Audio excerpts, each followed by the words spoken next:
नमस्कार। आज हम फिर एक बार आपके साथ धर्म की नगरी आस्था में आज हम एक नई शख्सियत के साथ मौजूद हैं। हमारे साथ मौजूद हैं साध्वी सरिता जी। जानते हैं धर्म और आस्था से जुड़ी हुई कुछ महत्वपूर्ण जानकारी हम उनसे जानेंगे। तो आइए हम आपको एक नई शख्सियत से रूबरू कराते हैं साध्वी जी से।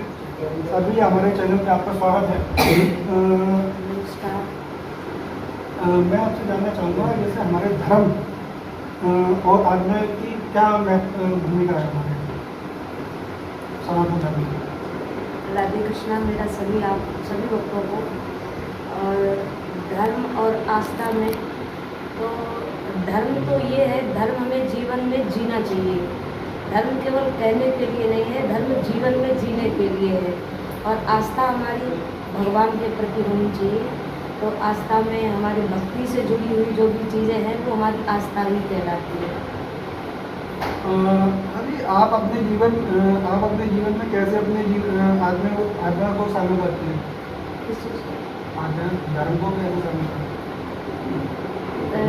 धर्म को हम अपने जीवन में इस तरीके से शामिल करते हैं, जो हमारा धर्म है, यानी कि जैसे कि सनातन धर्म है। तो सनातन धर्म किसे कहते हैं? सनातन जैसे जो सत्य है, जो ना कभी जन्मता है, ना कभी मरता है, ना नया है ना पुराना है, जो शाश्वत हमेशा एक जैसे रहता है। तो जीने का मतलब है जो प्रकृति कभी अपने नियमों को नहीं बदलती है, वैसे ही हमें भी जो इंसान के कुछ शुभ कर्म बताए गए हैं, भगवान ने जो भी एक मानव जीवन के कर्म बताए गए हैं, तो हमें हमेशा उसी वेद के अनुसार, शास्त्र के अनुसार हमेशा उसी पर अपने जीवन को चलाना चाहिए। उससे अलग नहीं हमें चलना चाहिए, धर्म से अलग। आपकी राय में वर्तमान समय में लोग किस चीज़ पे ज़्यादा आकर्षित हो रहे हैं? हमारी नज़र में आज के समय में लोग सबसे ज़्यादा अगर आकर्षित हो रहे हैं तो केवल दिखावा धर्म का ज़्यादा है। जीवन में धर्म घटता जा रहा है। जैसे कि कांवड़ उठाना, तो दिखावा ज़्यादा हो रहा है। कोई दारू पी करके कांवड़ उठा रहा है। भीड़ भाड़ तो होती है, मगर वास्तविकता में जीवन में भक्ति कम होती जा रही है। भक्ति जो है वो दिखावे का काम नहीं है, वो जीवन में जीने का काम है। कांवड़ा पर उठाते हैं, बहुत अच्छी बात है, मगर उसमें जीवन में भगवान शिव के प्रति आस्था ऐसी होनी चाहिए। जो कोई दारू पी के जा रहा है, कोई उल्टे सीधे कुंवर बन के गाने बजा के जा रहा है, उल्टा सीधा नाचता हुआ जा रहा है, तो भगवान के प्रति ऐसी आस्था होनी चाहिए जिससे हमारी भक्ति जागे, ना कि फूहड़ बन जाए। आप कैसे लोगों को आध्यात्मिक और धर्म के प्रति जागरूक करेंगे? धर्म के प्रति हम लोगों के धर्म के प्रति ऐसे ही जागृत करेंगे। मेरा निवेदन सभी से यही है कि जीवन में अध्यात्म को जिए। जो भगवान कन्हैया गीता में उपदेश कर रहे हैं, वो जीवन में जीने के लिए उपदेश कर रहे हैं, केवल दिखावा करने के लिए नहीं उपदेश कर रहे हैं। हमें योग साधना में लगना चाहिए, जैसे भगवान कन्हैया ने योग किया, भगवान शिव जी ने योग किया। तो ये जो हमारी कथाएं हैं, ये हमें भगवान से जोड़ने के लिए है। तो योग साधना तो एक अलग विषय है, तो हमें उसी में अपना जीवन जीना चाहिए। आज की युवा पीढ़ी को आप कौन सी ऐसी पुस्तकें हैं जिनसे ऐसी महत्वपूर्ण संदेश देना चाहेंगे जिससे वो ज़्यादा से ज़्यादा आध्यात्म की तरफ जुड़े? हमारी धार्मिक पुस्तकें तो मैं आज के युवाओं को जोड़ना चाहूँगी, जैसे कि हमारे 16 संस्कार वाली किताब है, और वेद है, और हमारी भगवत गीता है। मैं सबसे ज़्यादा आज के युवाओं को इन्हीं चीज़ों से जोड़ना चाहूँगी, क्योंकि हमारे जो 16 संस्कार हैं, अगर ये 16 संस्कार आज के युवाओं के जीवन में अगर आ गए, तो हो सकता है हमारे भारत देश में फिर से रामकृष्ण, महाराणा प्रताप, सुभाष चंद्र बोस जैसी, लक्ष्मीबाई, अवंतीबाई जैसी ऐसी संतानें फिर से पैदा होने लगेंगी, अगर इन 16 संस्कारों को जीवन में हम धारण करेंगे। आप कैसे अपने अनुयायियों को आध्यात्मिक और जीवन जीने के लिए प्रेरित करेंगे? हम लोगों को अध्यात्म में जीने के लिए, जैसे भगवान राम एक गृहस्थ में रह करके अध्यात्म में और समाज में और देशभक्त बनकर के भी रहे, तो जैसे राम जी ने समाज की सेवा की अध्यात्म से जुड़े रह करके, वैसे ही हम गृहस्थियों को प्रेरित करेंगे कि राम के कर्तव्यों को अपने जीवन में धारण करें। केवल सुने नहीं, जीवन में उतारे उनके कर्तव्य। आपकी राय में आध्यात्मिक और विज्ञान में क्या संबंध है? हमारी राय में अध्यात्म और विज्ञान में कोई अंतर नहीं है। हमारा वेद ही विज्ञान है, विज्ञान ही वेद है, ये कोई अलग नहीं है, एक ही है। हमारे वेद से ही विज्ञान निकला है, ये कोई बाहर से नहीं निकला है। आप कैसे लोगों को उनके जीवन के उद्देश्य को प्राप्त करने में मदद करेंगे? दोबारा से बोलिए। आप कैसे लोगों को उनके जीवन जीने के लिए उद्देश्य करेंगे? आज हम लोगों को जीवन जीने के लिए उद्देश्य मेरा यही है कि गृहस्थ में भी रहें या संन्यास में रहें, मगर अपने जो भी एक इंसान के भगवान ने वेद में या शास्त्र में कर्तव्य बताए हैं, वो कर्तव्य को अपने जीवन में धारण करके ही अपने जीवन का उद्देश्य पूरा करें।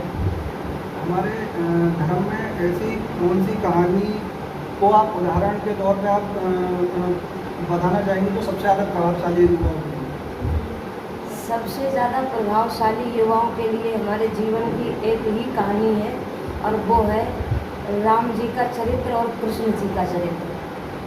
तो राम जी का युवाओं के लिए बहुत बड़ा संदेश है, किस तरीके से हमें देश की भक्ति करनी है, किस तरीके से हमें पत्नी के प्रति व्यवहार रखना है, किस तरीके से हमें माता पिता के प्रति व्यवहार करना है, उनका कैसे सम्मान करना है, किस तरीके से हमें विषम परिस्थितियों में भी रह कर के शांति में रहना है।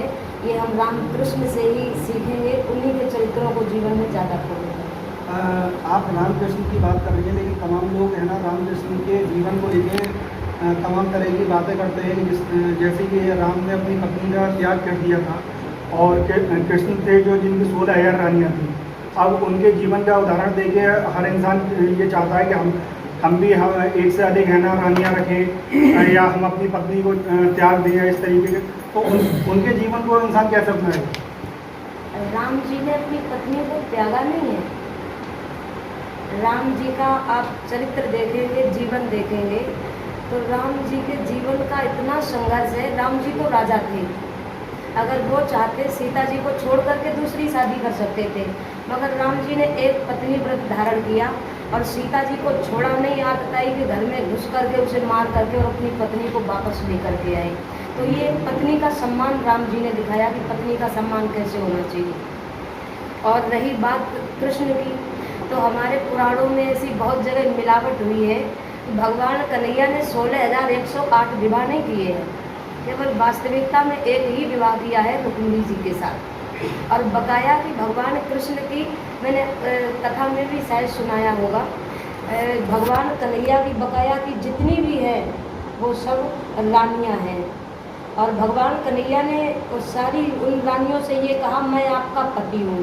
पति का मतलब होता है सबकी शारीरिक से या धन से हर तरीके से उनकी सुरक्षा करना एक पति कहलाता है। जैसे कि होता है राष्ट्रपति, राष्ट्रपति जो होता है उसको राष्ट्र की सुरक्षा का दायित्व सौंपा जाता है। तो वैसे ही पति का मतलब होता है कि शरीर से या धन से हर तरीके से किसी कन्या की या स्त्री की सुरक्षा करना वो पति कहलाता है। और पति का मतलब ये नहीं केवल शरीर से ही उसका संबंध हो, ये पति का मतलब नहीं होता है।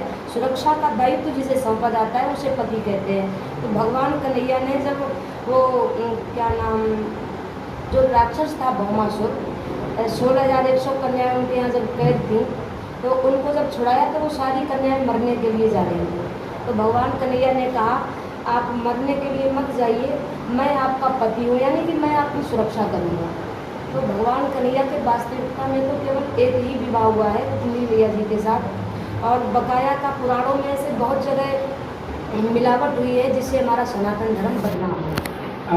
आपकी नज़र में जो राधा जी हैं, वो कृष्ण की प्रेमिका है या पत्नी है? राधा जी जो है कृष्ण ही राधा है, राधा ही कृष्ण है। राधा कोई स्त्री नहीं है। भगवान कन्हैया की भक्ति की जब धारा बही है तो वो धारा को ही राधा नाम दिया गया है। तो राधा कोई स्त्री नहीं है, उसको फिर स्त्री रूप में प्रस्तुत किया गया है। तो फिर ये क्यों कहा जाता है कि जो वांडीर वन है उसमें क्या कहते हैं ब्रह्मा जी ने ही राधा और कृष्ण की शादी करवाई थी, ये ऐसा क्यों कहा जाता है? और ऐसा धार्मिक उसमें भी लिखा हुआ है ये सब ऐसा चीज़ें सुनने में इसलिए आया। कहा जाता है, जो राधा एक जब कन्या के रूप में ही उनको प्रस्तुत किया गया है, अगर उनसे भगवान विवाह नहीं करते तो समाज में एक अशुद्धता फैलती, चरित्रहीनता फैलती। तो भगवान कन्हैया ने इसलिए राधा रानी से फिर विवाह किया, क्योंकि कन्या रूप में फिर उसको शरीर धारण करवाया भगवान ने, उसी धारा को जिसे राधा कहा गया, कन्या रूप में दिखाया। तो अगर वो विवाह नहीं करते तो समाज में ये चरित्रहीनता फैलती, तो कोई भी किसी कन्या के साथ कैसे भी रहने को तैयार हो जाता। इसीलिए भगवान ने विवाह किया राधा जी के साथ, कि ताकि समाज में कोई चरित्रहीनता ना फैले। बिना विवाह के किसी स्त्री के साथ, कन्या के साथ रहना ये हमारे धर्म के विरुद्ध है। हमारे चैनल के माध्यम से युवा को, समाज को कोई संदेश देना चाहिए? समाज के युवाओं को मैं यही संदेश देना चाहूँगी, सबसे बड़ी अगर दौलत किसी के पास है, अगर जीवन में कुछ बड़ा कोई व्यक्ति कर सकता है तो सबसे पहले उसका चरित्र उत्तम होना चाहिए। और जिसका चरित्र उत्तम है ये सबसे बड़ी दौलत है। ये बकाया की दौलत तो आनी जानी है, ये आएगी और जाएगी, आज हमने कमाई है कल ख़त्म हो जाएगी। सबसे पहले नंबर पर उसका चरित्र उत्तम होना चाहिए। चरित्र उत्तम जिसका है और जिसके अंदर ब्रह्मचर्य का जिसने पालन किया है, वो किसी भी ऊंचाई को प्राप्त कर सकता है। वीर पुरुष उसी को कहा जाता है जिसने अपने शरीर में वीर को इकट्ठा किया है, वही वीर पुरुष कहलाता है। किसी भी आपदाई को वो मारने में, अपना योद्धापन दिखाने में वो सक्षम बन सकता है यदि वो ब्रह्मचर्य का पालन करता है। और युवाओं से यही मेरा निवेदन रहेगा कि अपने भगवान कन्हैया जो हैं, जो राम जो हैं, भगवान राम भी विवाह के पश्चात भी ब्रह्मचर्य का पालन करते हैं। और ब्रह्मचर्य का पालन करके भगवान राम ने समाज की भी सेवा की है, देश की भी सेवा की है और बड़े बड़े असुरों का भी वध किया है। तो आज के युवाओं से मेरा यही संदेश रहेगा कि आज के जो युवा हैं वो खूब पढ़ें, मगर अपने सनातन धर्म को छोड़कर नहीं, सनातन धर्म को जीवन में जीते हुए जो रामकृष्ण के चरित्र हैं उनके आधार पर चल करके चाहे वैज्ञानिक बने, चाहे डॉक्टर बने, तो केवल और केवल परोपकार की दृष्टि से ही किसी भी पद पर जाए तो उसमें दृष्टि परोपकार की होनी चाहिए। हमारे आज के हमारे खास कार्यक्रम धर्म आस्था में हमारे साथ मौजूद थे साध्वी जी। अगली बार हम फिर मिलेंगे एक नई शख्सियत के साथ। अपने सहयोगी पल्लू सिंह के साथ प्रताप टूडे न्यूज़ से अजय प्रताप।